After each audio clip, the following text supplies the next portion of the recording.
পশ্চিমবঙ্গের দুর্নীতি, সারের কালোবাজারি, কৃষক আত্মহত্যার প্রতিবাদে এবং অন্নদাতা কৃষকদের অধিকারের দাবিতে আজ সাঁইথিয়ার ইউনিয়ন বোর্ড মোড়ে বিজেপির কিষাণ মোর্চার ডাকে প্রতিবাদ সভার আয়োজন করা হয়। সেখানে উপস্থিত ছিলেন বিরোধী দলনেতা শুভেন্দু অধিকারী সহ একগুচ্ছ রাজ্য এবং জেলা নেতৃত্ব। এদিন সভায় বিরোধী দলনেতা শুভেন্দু অধিকারী বক্তব্য রাখার সময় কি বললেন আসুন শুনে নিই। 1000 কোটি টাকার বড় অংশ লুট করেছে। কি ভাষা মমতা পুলিশের! গোঘাটের এক ওসি অরাজনৈতিক ভাবে পথ অবরোধ করেছিল, তাদেরকে নমস্কার করে হাত জোড় করে তুলবি কোথায় না তুলে বলছে একটু আগে আমাদের নেতারাও বলেছেন, মহাদেব সরকার বলেছেন যে কোন শুয়ারের বাচ্চা চাষি এত বড় সালাম, এই চাষিদেরকে শুয়ারের বাচ্চা বলে যে মমতা পুলিশ সম্বোধন করেছিল, থানা ছেড়ে পালিয়ে গেছিল। আপনাদের আমি কথা দিতে পারি, বিজেপি সরকার তো করবে, 1-1.5 বছর মধ্যে বিজেপি সরকার হবে। এই অরূপ মণ্ডলকে ওই কৃষকের বাড়িতে নিয়ে গিয়ে ওর পা ধুইয়ে ঘটিতে করে জল খাওয়াবো আমরা।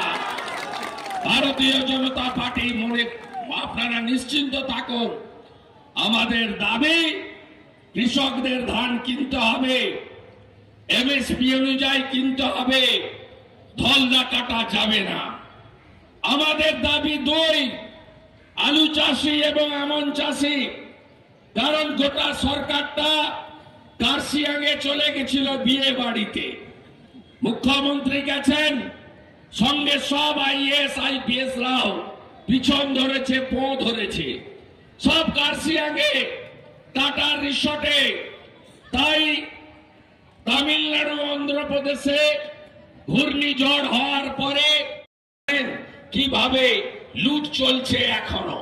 এই চোর তৃণমূল, তার যতক্ষণ পিসি ভাইপোর এই চোর আমি বন্ধ না করতে পারছি, আমরা এ চুরি আটকানো যাবে না। লড়াই চলবে, সংঘর্ষ চলবে।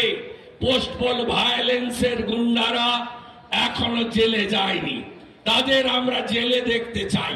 21-এর ভোটের পরে বেছে বেছে মেরেছে, ঘর ভেঙেছে, বুলডোজার দিয়ে ভেঙেছে। আপনারা কি ভাবলেন যে আমরা এগুলো ভুলে গেছি? আমরা একটাও ভুলিনি, আমরা একটাও ভুলিনি। এই সাঁইথিয়াতে লীলাবতী সাহা, তার দেবাশিস সাহারা জেনে রাখুন, যেভাবে পুরো ভোট লুট করেছেন এর খেসারত আপনাদের দিতে হবে। বালি ফাঁক করে দিয়ে চলে যাচ্ছে, নামবেন কবে মাঠে? আপনারা কিছু নেই, সব ফাঁকা। নানুরে, ময়ূরেশ্বরে, সব জায়গায় বালির আর কোনো অস্তিত্ব নেই।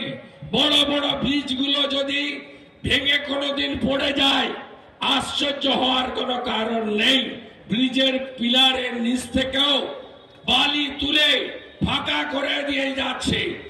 আর এই সাঁইথিয়াতে একটা সাবির আলী খান বলে এক মাতব্বর আছে, বিএলআরকে দিয়ে গরিবের জমিগুলো পাট্টা করিয়ে নিয়েছে।